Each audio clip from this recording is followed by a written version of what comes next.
يا نفس إن لم تظفري لا تجزعي.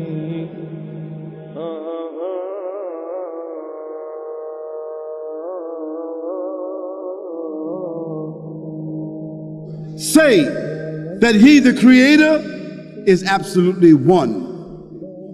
One whom all depends while he depends upon none. He begets not, nor is he begotten. And there is none in the creation that has any similitude to him. Allah owes you nothing. Allah owes you nothing. Allah subhanahu wa ta'ala doesn't need you. Allah subhanahu wa ta'ala doesn't need your salah. Allah subhanahu wa ta'ala doesn't need your fasting. Allah subhanahu wa ta'ala doesn't need your money. Allah subhanahu wa ta'ala doesn't need your time. Allah subhanahu wa ta'ala doesn't need your da'wah. Allah subhanahu wa ta'ala doesn't need your bead. Allah Azza wa Jal is free from all, from anything. Allah Azza wa Jal needs nothing and no one. We need him subhanahu wa ta'ala. Don't be fooled. Don't let shaitan play with your mind. In the authentic hadith, in the hadith qudsi, Allah Azza wa Jal says, Ya ibadi. Who's Allah Azza wa Jal speaking to? Allah says, Ya ibadi, O my slaves. If the first of you to the last of you, the human of you and the jinn of you, if you were all to come together collectively, all, not some, all of you were to come together collectively to worship me and worship me and worship me until you become like the most pure heart amongst you, this does not increase my greatness in any way, shape or form. And the opposite is true, you little gangster. Ya ibadi, O my slaves, if all of you, the human of you and the jinn of you, if you were all to come together collectively and all of you were to sin, steal, cheat, sell drugs, prostitute, do whatever you desire, you little gangster. Do whatever you think makes you look cool and hectic on the streets. Allah says clearly, if all of you, not some, if all of you were to do it collectively until you become like the most criminal heart amongst you, this doesn't take anything away from my mulk in any way, shape or form. Allah doesn't need anyone. Allah doesn't need anyone. Allah is Al-Malik. Allah is free. Antum al-fuqara ilallah. You are the destituted ones to Allah.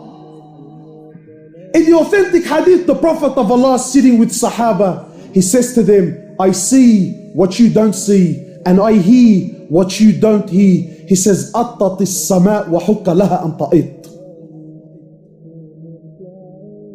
He says, the heavens have squeaked, and they have every right to squeak. So Sahaba are amazed. What do you mean, O Prophet of Allah? What do you mean that the heavens have squeaked? What do you mean that the seven heavens have squeaked? Everything we know about astronomy is not even 1% of what's really out there. And our solar system, our galaxy is one of millions and millions that are out there. So the scholar is saying, if we were given 1 second to name every single star that is in our galaxy, you ready for this? You will need 300 trillion years and you wouldn't name every star that is in our galaxy. And all this is in Samawat al-Ula, is in the first heavens. The Prophet of Allah is saying the seven heavens have squeaked and they have every right to squeak. Why? Why, O Prophet of Allah? Why have they squeaked? You know, sometimes you put a lot of weight onto something, so it starts making noise, it starts giving way because it can't carry the load. The Prophet of Allah says the seven heavens can no longer carry the load. The load of what? He says, مَا فِي مَوْضِعَ أَرْبَعَ أَصَابِعَ. There isn't room in all these heavens for 4 fingers except there is an angel in prostration to Allah. And you think Allah needs your money on the way out, huh? You think Allah cares whether you pray or you don't? There isn't room for 4 fingers in all the heavens except there is an angel in prostration to Allah.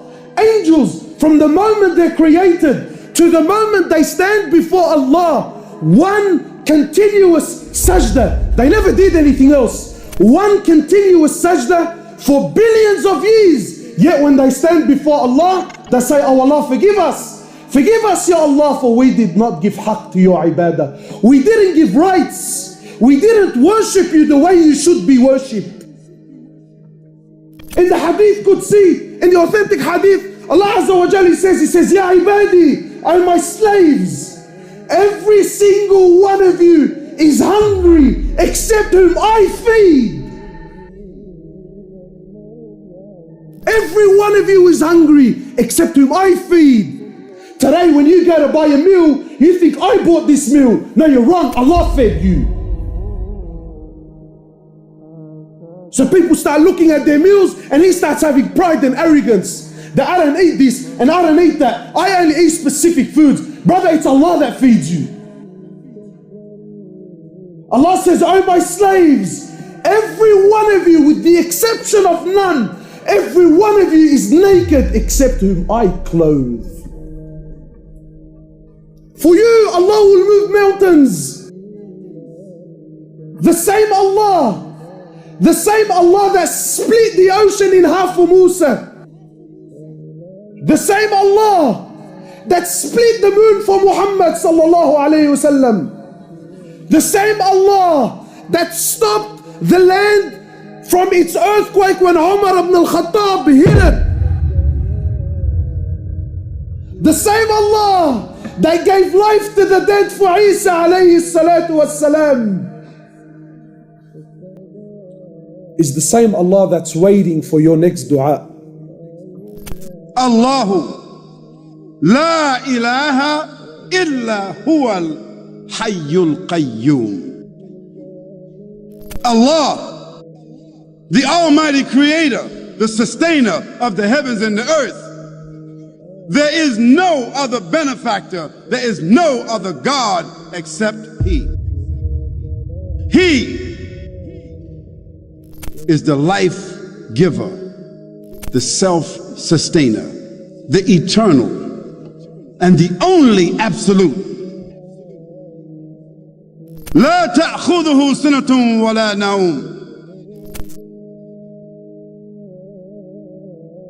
He requires, that benefactor, that creator requires no rest, and nor does that benefactor require any kind of sleep, because fatigue does not affect that creator. له ما في السماوات وما في الأرض. Everything in the heavens and the earth, whether it is seen, whether it is unseen, subtle, evident, high, low, microscopic, in the heavens or the earth, inside or outside, it all belongs to that creator. من ذا الذي يشفع عنده إلا بإذنه. So who is it? Who is it among the creatures?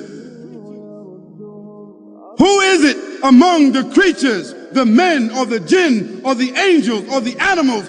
Who is it that can contend with that benefactor and that creator? Who is it that can achieve anything without his permission? يعلم ما بين أيديهم وما خلفهم. He knows what goes in front of them in their lives, their history, and he knows what follows them in their posterity and their history. He knows completely, because their lives are within the capsule of his knowledge. ولا يحيطون بشيء من علمه إلا بما شاء. And they will never, the creatures, the human beings with intelligence, they will never be able to snatch or harbor or harness any knowledge from him other than what he allows them to do so. وَاسِيَ كُرْسِيُّهُ السَّمَاوَاتِ وَالْأَرْضِ. His throne, according to his majesty, extends above the heavens and the earth, above the waters, above the galaxies, outside the realm of time and space. وَلَا يَعُودُهُ حِفْظُهُمَا وَهُوَ الْعَلِيُّ الْعَظِيمُ. And he does not suffer any fatigue. Nothing is taken from him. If he gives the whole world what it asks for, it doesn't decrease any of his wealth. And sustaining the heavens and the earth doesn't require any effort, because he owns it and he sustains it by his will. And he is Aliyul Azim. He is the high, he's the mighty, he's the powerful, he's the sovereign, he's the owner, he's the ruler, he's the Lord, he's the creator.